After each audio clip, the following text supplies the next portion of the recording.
Alright, ladies and gents, this is Precursor to D-Day, Invasion of Sicily, animated history by the channel Armchair Historian. A World War II video, I haven't done one in a while. So, Invasion of Sicily, I think this is how the Mafia 2 game starts. But yeah, Invasion of Sicily, I've watched enough of World War II videos by now that I kind of know something about this. I think this is called Operation Husky. This is invasion of Italy basically. This is the first proper invasion by the USA since they joined Allied forces, and this is where it all kind of began. They took Sicily and then Italy properly, and then they slowly started to take over things. So that's why it's precursor to D-Day. So yeah, let's watch the video. Hi, I'm Griffin Johnson, the Armchair Historian. Today's video is on the amphibious invasion of Sicily. When the plan was first proposed by Prime Minister Winston Churchill and the British Chiefs of Staff, it was met with astonishment. This was the first large-scale offensive operation aimed at the European mainland since the fall of France in 1940. And despite the Axis losing hundreds of thousands of troops in its last stand in North Africa, they were far from beaten. Supplies in the Mediterranean theater were scarce, and the idea of a new, large-scale offensive seemed ludicrous to many. Before we begin, a word from our sponsor, Vessi. You don't have to land on the shores of Sicily to know that wet shoes are the worst. A deep puddle or a few inches of snow could turn your socks from warm and snug to wet and soggy. That's why I like Vessi's weekend shoes. Ready for your next deployment. Yeah, people, go to vessi.com/armchair historian and buy the shoes if you want it. It will help out the channel In style by clicking the link down below and using our code ArmchairHistorian to get $25 off of your new Vessi shoes. So, I probably am wrong. I think I could be wrong because I'm not so 100% sure of this, but this is Invasion of Sicily is kind of first major scale invasion by USA and the Allied forces together.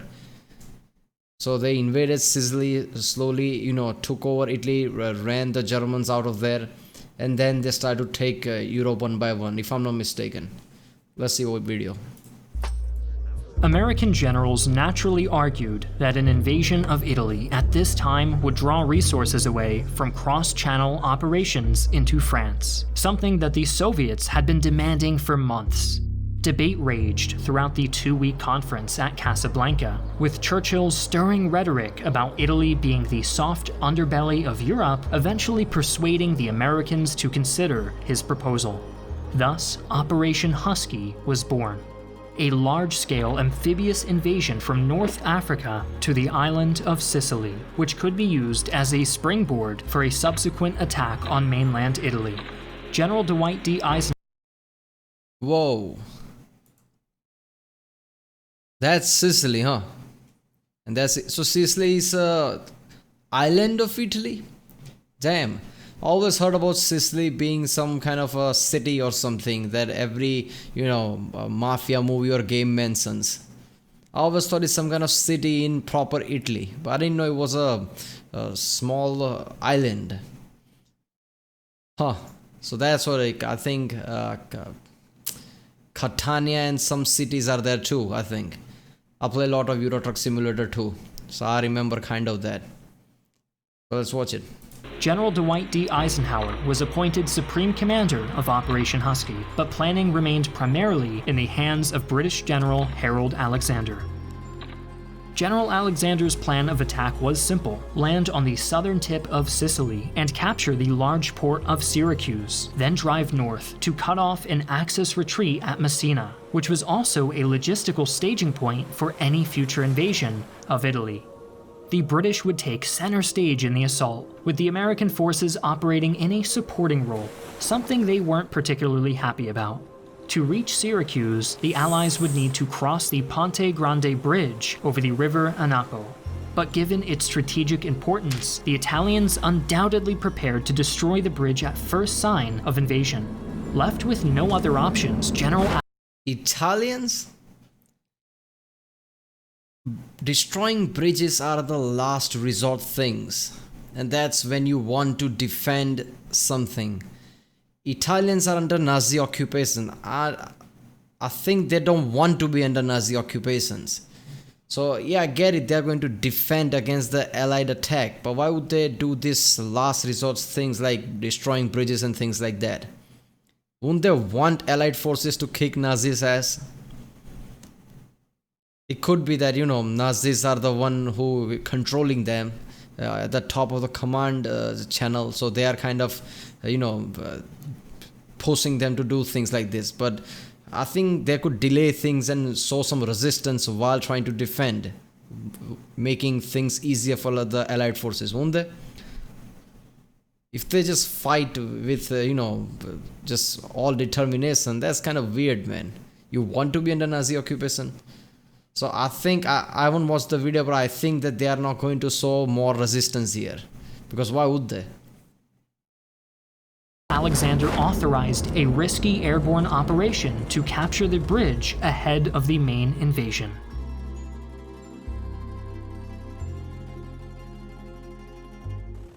On the night of July 9th, 1943, a large formation of gliders and transport planes entered Axis airspace over the Isle of Sicily. But with winds gustling at over 45 miles or 72 kilometers an hour, the ambitious airborne assault quickly turned into a confused mess. Anti-aircraft batteries and searchlights added to the chaos, leading to 65 of the 147 gliders being released prematurely by their towing aircraft, many of which plunged straight into the ocean. Of the remainder, only 12 landed near their objectives, and the rest were scattered far and wide across the Sicilian countryside. Had the Axis forces been better prepared, Operation Husky might now be considered one of the biggest disasters of the Second World War. But many factors transpired to give the Allies an easier time than they arguably deserved. Sicily was defended by the entire Italian Sixth Army, backed up by several German divisions, amounting to over 300,000 men, accompanied by several hundred tanks and over 1,000 aircraft. But Italian morale was at an all-time low, following the loss of North Africa, and the bulk of the Sixth Army was made up of coastal and support divisions that had minimal combat experience and little incentive to stand and fight. Yeah, the loss of African areas, sure, but also why would they try to help Nazis? I mean, it's just, they didn't want to be under Nazi occupation, they just had to be.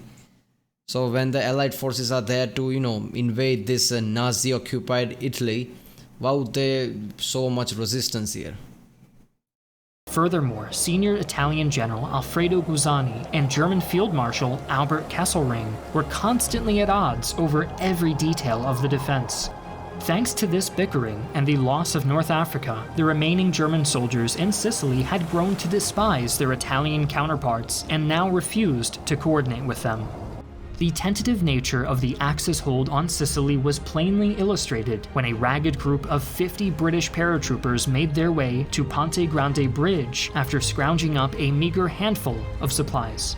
With no expectations of success, the men fired off a few half-hearted volleys at the entrenched defenders, only to watch in astonishment as the terrified Italians leapt from their bunkers and vanished into the night. Scenes like this were repeated across the island, with paratroopers causing havoc by cutting telephone wires, intercepting message couriers, and attacking isolated coastal batteries. There you go, like I said, they didn't show much of resistance. Why would they? First of all, morale would be low because what are they fighting for? Nazis? Why would they do that? So of course, just Allied forces shot some random attacks here and there and they just ran away. Of course they did. Why would they put their lives on for some Nazi guy? As the next day dawned, a fleet of transport ships made a daring rush through high seas towards the Sicilian coastline. Lining their decks were the men of the US 7th Army under George Patton and the British 8th Army under Bernard Montgomery. Once again, the treacherous winds and natural obstacles such as offshore sandbars were as dangerous as enemy fire, with several landing ships running aground or finding themselves blown helplessly off course. However, as previously stated, enemy resistance was remarkably light, with no significant force awaiting the Allies on the beaches.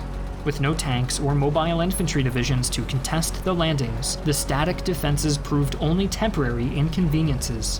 When the confused and dispirited Italian forces finally began to mobilize for a counterattack on the beachheads, they were easily repulsed by naval gunfire. With approximately 53,000 men put ashore in the first wave, the Allies began their advance inland. Although Ponte Grande Bridge had already been recaptured by the Italians, the paratroopers held it long enough to delay the Axis forces to destroy it, and Syracuse fell within a day. By the 12th, much of southern Sicily was in Allied hands. The Luftwaffe was being suppressed by strategic bombing raids, and many Allied officers were already preparing to celebrate a swift victory. But then, disaster almost struck when the British attempted a second major airborne operation to capture a bridge over the river Cemento, which blocked their northern advance towards the city of Catania. While the initial attack was successful, the bridge was deep behind enemy lines, and the isolated paratroopers had to hold out for 3 whole days before ground units could relieve them. Even after the bridge was secured, fierce Italian resistance stalled the advance into the northern half of the island for another week. Sicily would not be an easy victory after all. With delays mounting, friction developed between the two halves of the invasion force. The American 7th Army had been intended to provide support from the flanks, but was otherwise expected to hang back while the British 8th Army did most of the fighting. To say this situation was not to General Patton's liking, come on, Americans weren't just gonna sit back and provide support, come on. Would be a vast understatement. So he began badgering General Alexander for permission to break out to the western side of the island. Unable to endure Patton's pestering, Alexander reluctantly mumbled that Patton could conduct a limited reconnaissance mission. Naturally, Patton interpreted this as permission to charge the entire 7th Army west at breakneck speed, leaving Montgomery to continue trudging north in the face of increasingly stiff enemy resistance. Damn, they just took over most of the island like that. While Patton was busy crushing the remnants of the Italian army stationed in western Sicily, Field Marshal Kesselring was preparing his final defensive line in the mountainous terrain south of Messina. This was known as the Etna Line, as it included the giant volcano Mount Etna as one of its key defensive components. Both sides knew that whoever controlled the mountain slopes could decide the course of the battle. Yeah, where that is the ancient time where the battles were fought with bows and arrows and swords, or with the guns in the World War II times. Whoever holds the mountain always has the best strategic point, man. Taking that place is always hard and with lots of casualties. And fighting in the area was intense. Montgomery planned to capture the town of Adrano, which linked the two halves of the Etna line together around the base of the volcano. But Adrano was still well behind enemy lines, and to get there, the Allies had to battle their way through some of the harshest terrain since the deserts of North Africa. The first major clash on the road to Mount Etna occurred at the town of Centuripe, situated atop a line of extremely steep hills that gave a commanding view of the surrounding countryside and provided a nearly impregnable defensive position for the elite German Fallschirmjäger or paratrooper regiment stationed there. On August 2nd, a heavy artillery barrage managed to destroy or dislodge the defenders from several of their hilltop fortifications, but Centuripe itself remained defiant. Left with no other choice, the men of the British 78th Infantry Division pushed forwards across broken, rocky terrain, constantly being hit by mortar fire and German snipers. Entering the town, the battered infantrymen found themselves confronted by a pair of Panzer IIIs that had been hidden in the narrow streets. With no armored support of their own, the men of the Damn, just bunch of soldiers walking there in front of Panzer tanks.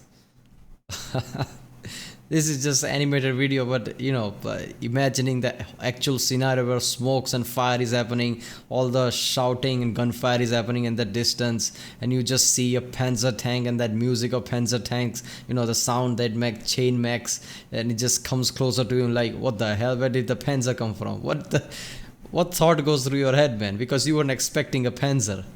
They were hidden away, and they still fight. I mean, I can't put myself in this soldier's foot, man, because I don't know what would I have done. Seeing a Panzer coming to you like that, I don't know, man. Damn. 78th played hide and seek with these deadly opponents, finally surrounding and destroying them with Piat anti-tank weapons. Yet even without their tanks, the outnumbered Fallschirmjägers held out for 2 whole days. As the British were sweating up the steep hills around Centuripe, General Patton had finished rolling up the western half of Sicily and was now assaulting the town of Tronia, which was also part of the Etna line. Once again, the extreme terrain made for a difficult advance, with extensive minefields making the unsteady ground even more treacherous. To Patton's great annoyance, his forces were unable to achieve any easy breakthroughs and had to settle into an arduous routine of slowly prying the enemy off their fortified hilltops one by one. The German and Italian forces were not content to simply hold the line either, launching numerous counterattacks that often managed to regain ground and reoccupy old positions. The assault on Tronia lasted until August 6th, and just like Centuripe, the Allies were unable to prevent the Germans from making an orderly withdrawal. That same day, Adriano was occupied by the 78th Division, and just like that, the Etna line was finally broken, and the end of the campaign was in sight. In fact, Axis forces were already in the process of evacuating from Sicily. Kesselring was under no illusions about his chances of Obviously, as soon as the invasion began, Italians had no, they were not giving any kind of resistance back. They were just running away. So obviously Nazis, Germans just thought, you know what? Yeah, we are here, but it's mostly Italian soldiers, and even they are not giving a fight. So we can't win this. So I think all the command chain and everybody just prepared to run away from here. Because I'm pretty sure this is under Nazi occupation, but most of the soldiers are Italian. Only the command chain of Nazis are here. And they can't do much if the Italians don't want to fight. So I guess they knew that this is gonna end just badly, so they just were prepared to run away. Holding the island for much longer, and had little reason to stand and fight after the loss of Catania and its airfields on the 5th. Beginning on August 11th, a massive fleet of transport ships assembled at the port of Messina, right at the northern tip of Sicily. With rearguard units delaying the Allied advance, more than 100,000 German and Italian soldiers were able to cross the Straits of Messina and escape into Italy.